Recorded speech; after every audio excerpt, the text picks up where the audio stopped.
പുതിയൊരു വീഡിയോയിലേക്ക് എല്ലാവർക്കും സ്വാഗതം. ഇന്ത്യൻ പരിശീലക കുപ്പായത്തിൽ ഖാലിദ് ജമീലിന് വിജയത്തുടക്കം.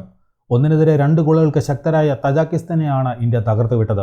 ഗുർപ്രീത് സിംഗ് സന്ധുവിന്റെ മികച്ച പ്രകടനമാണ് ഇന്ന് ഇന്ത്യക്ക് തുണയായത്. ഒരു പെനാൽറ്റി അടക്കം നിരവധി സേവുകളാണ് ഗുർപ്രീത് ഇന്ന് മത്സരത്തിൽ നടത്തിയത്. കളിയുടെ 5-ാം മിനിറ്റിൽ തന്നെ അൻവർ അലിയുടെ ഒരു ഹെഡറിലൂടെ ഇന്ത്യ മുന്നിലെത്തി. 13-ാം മിനിറ്റിൽ സന്ദേശ് ജംഗനിലൂടെയാണ് ഇന്ത്യ രണ്ടാമത്തെ ഗോൾ നേടുന്നത്. എന്നാൽ 23-ാമത്തെ മിനിറ്റിൽ തജാക്കിസ്ഥാൻ ഒരു ഗോൾ മടക്കി. ഷാറോ ഷമീവാണ് അവർക്ക് വേണ്ടി ഗോൾ നേടിയത്.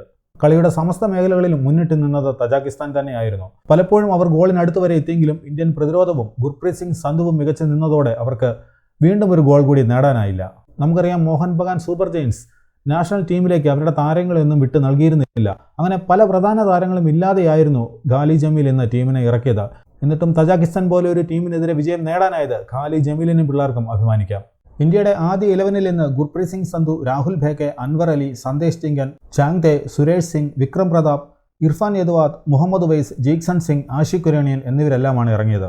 മത്സരത്തിന്റെ സ്റ്റാറ്റസ് നോക്കുകയാണെങ്കിൽ 70% ബോൾ പൊസിഷൻ തജാക്കിസ്ഥാനായിരുന്നു. ഇന്ത്യക്കാകട്ടെ 30% മാത്രമായിരുന്നു ബോൾ പൊസിഷൻ. 7 അറ്റംപ്റ്റുകൾ തജാക്കിസ്ഥാൻ നടത്തിയപ്പോൾ 4 എണ്ണമാണ് ഇന്ത്യ നടത്തിയത്. 10 കോർണറുകൾ തജാക്കിസ്ഥാൻ നേടിയപ്പോൾ 4 എണ്ണം മാത്രമാണ് ഇന്ത്യക്ക് ലഭിച്ചത്.